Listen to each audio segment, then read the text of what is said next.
Welcome to the Classical Happy Hour. I'm your host, Martin Davids. This is the show where my guests and I talk about music while enjoying a tasty beverage. Then we try to play some music together. Today's guest is Ingrid Matthews. Hi, Ingrid. Hi, Marty. It's great to be here. It's so nice to see you.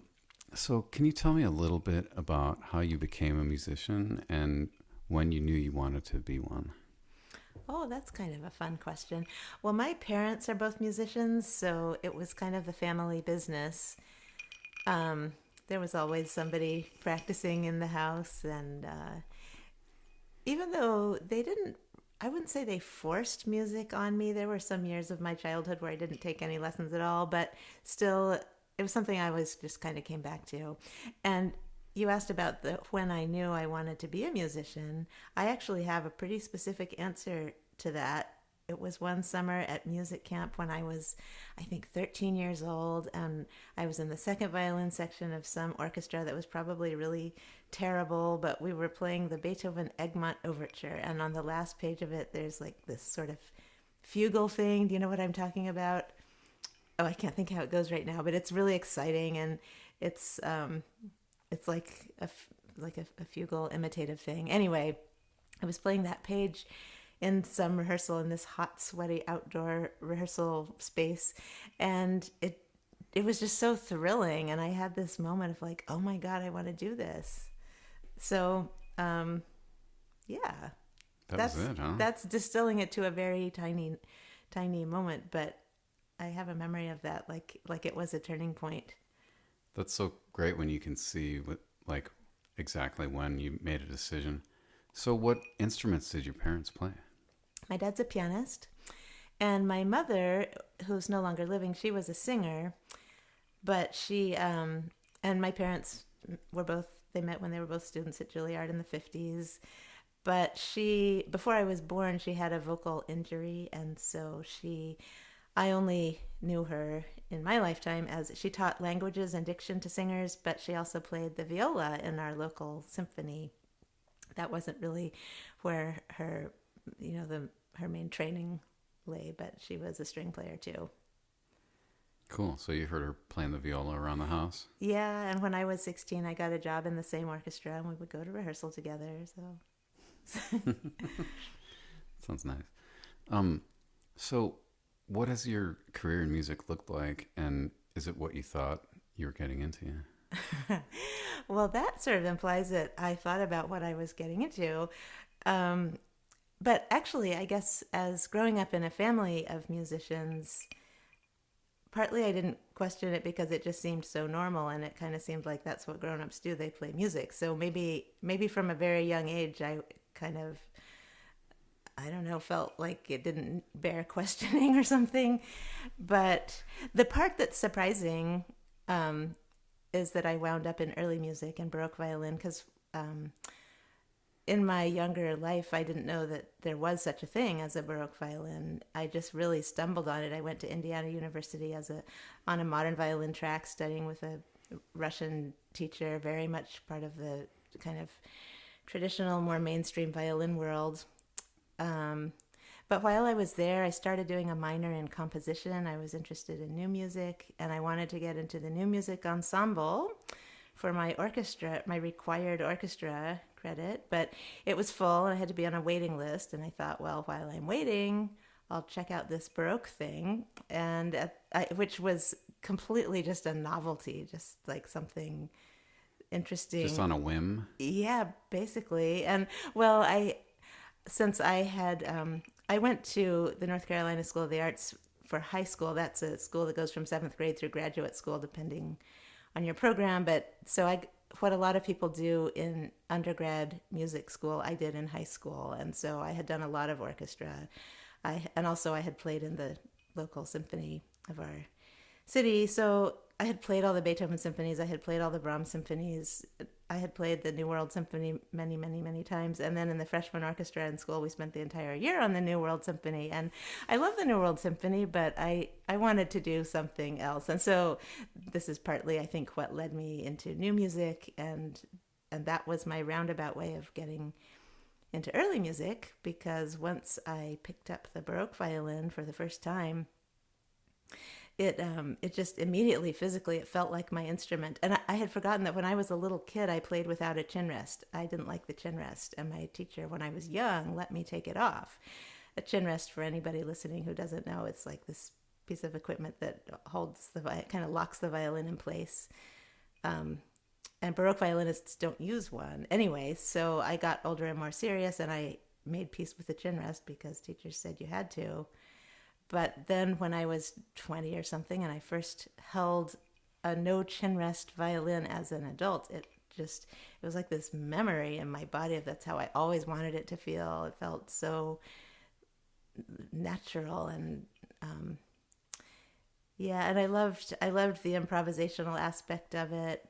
I loved discovering music that has so much room for creativity. Especially, I'm really into the earlier side of the Baroque period, 17th century music.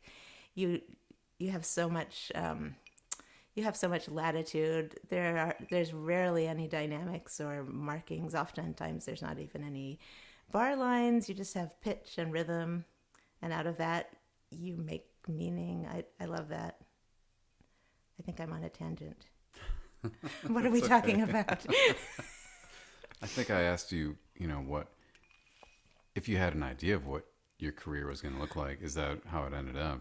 Oh, yeah. No, it's not how it ended up at all. I mean, I don't know that I thought it through when I was young, but I certainly wouldn't have seen myself, as a director, for instance. I directed the Seattle Baroque Orchestra for almost 20 years, and I would have never seen myself as any kind of a conductor type, just by personality. I just would have never thought that's something that I would do. But I guess that just demonstrates what a different world it is in early music or historical performance or whatever you want to call it, where it's not so hierarchical, and it's like, I don't know, shy people get more of a I don't know, it's just a different, smaller, maybe more diverse, kind of more accepting, more creative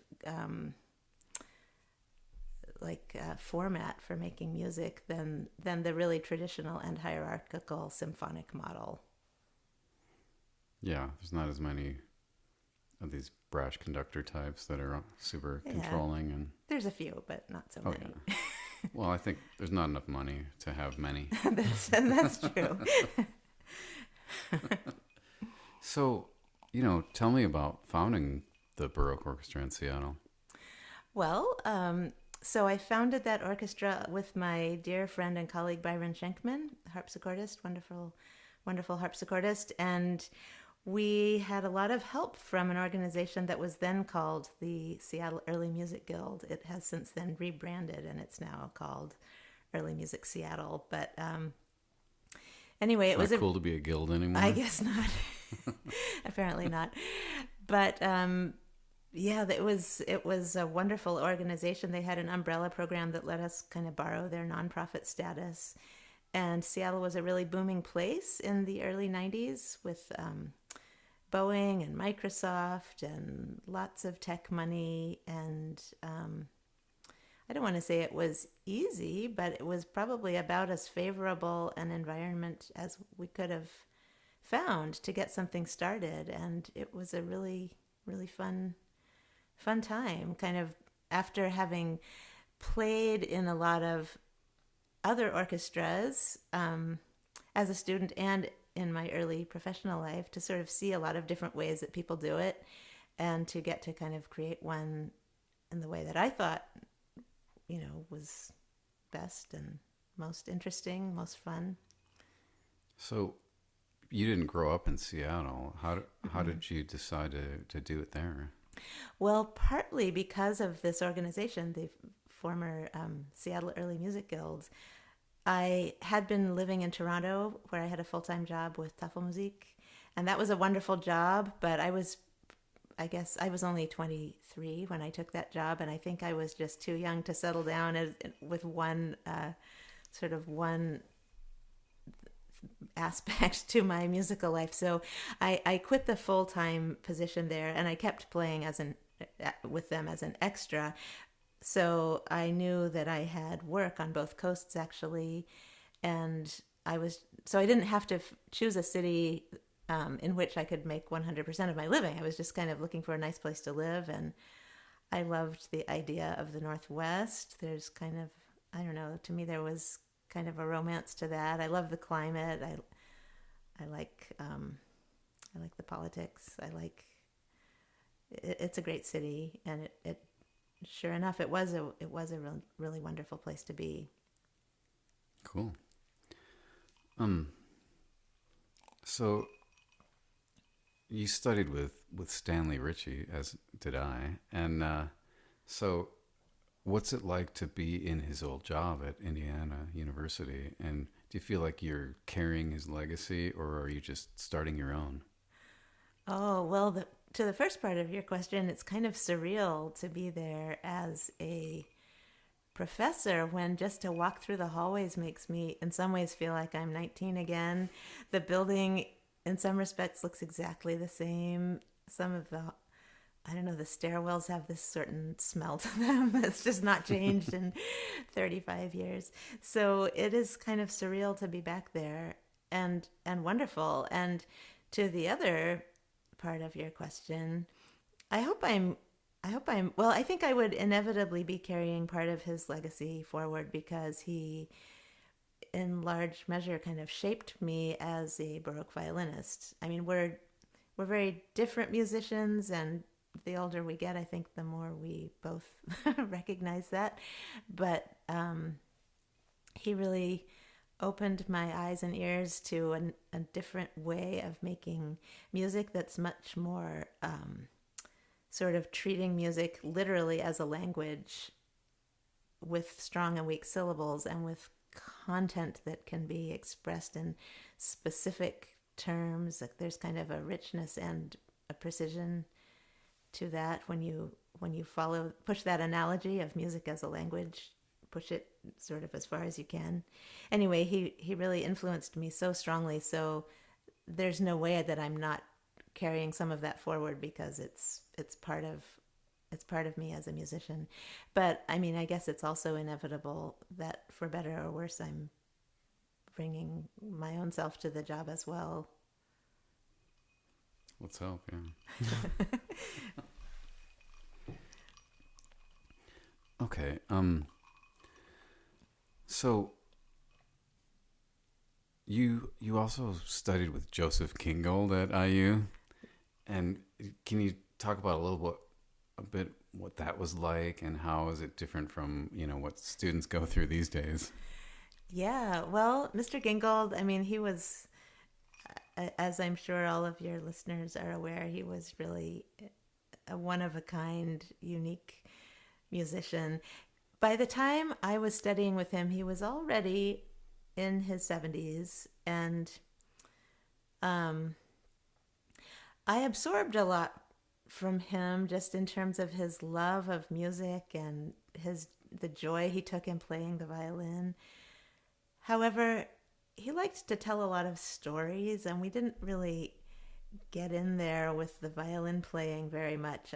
I think at the age he was, he was happy to hear what I brought in and tell some stories about the old days playing under Toscanini and whatever else.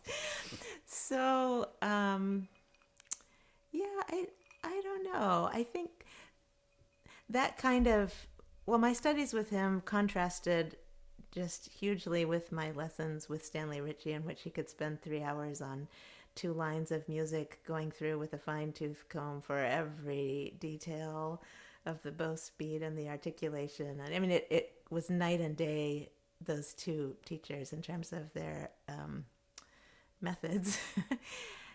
And as far as what students get now, I think what's really great is that I think they're growing up in a more style-conscious era than I did, or maybe even you. I don't know. Definitely.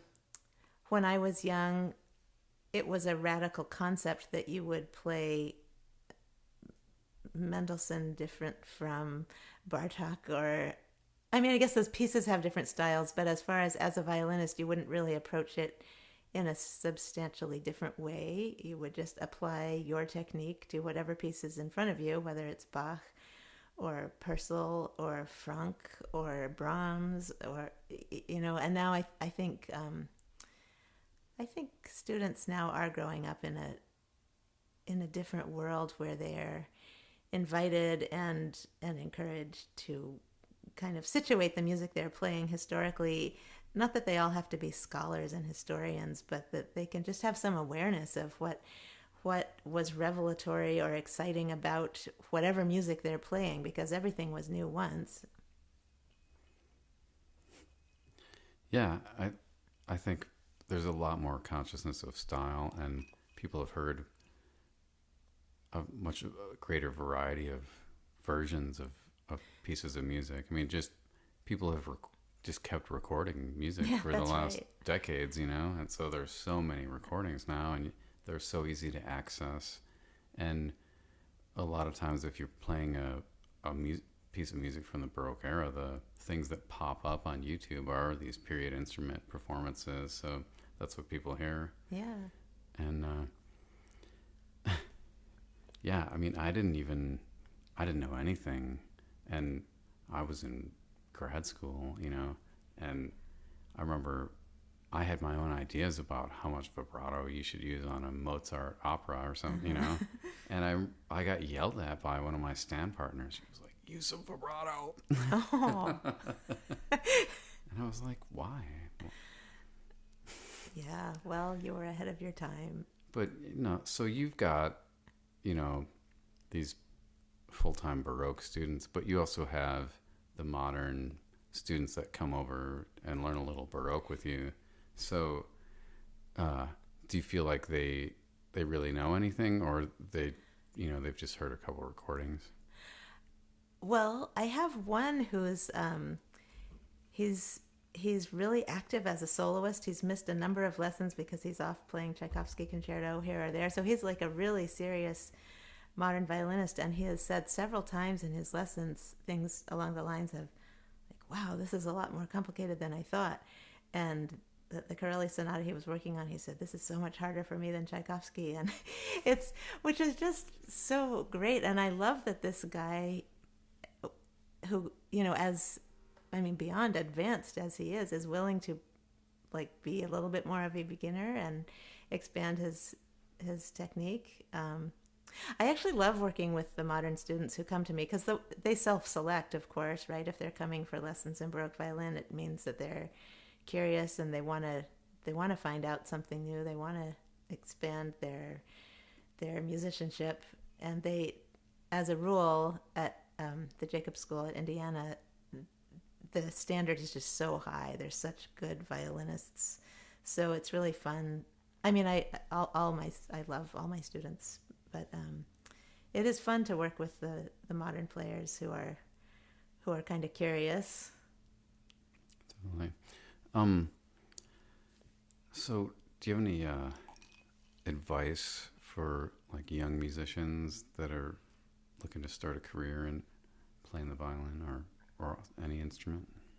Well, that's a good question, isn't it? It's an important question. It's something I think about a lot with teaching, because it's hard to get a job in music. There are not enough jobs for all the people that graduate music school every year. But so I think my advice would be, go into this field if you really, this sounds so cliche to say, but if you really love it, and if you really really want to, and be ready to invent your own career path, because we don't live in a world anymore where most people who graduate from music school will get an audition in some job that will make them happy. Well, like other fields too, the world has really changed over the last 50 years or something like that. So I think people should be ready to, it's never too soon to start thinking about, if you love this music, who do you want to share it with, and where do you want to share it? How can you imagine sharing it in ways that haven't already been done? Like how how can you imagine engaging with the modern world through whatever kind of music you want to play? Because we can't expect to have a job, just come to us. I was so lucky recently getting one, but it's you gotta. That happened to me after many years of making my own work, and I know you, Marty, have really made your own career in a really creative and wonderful way.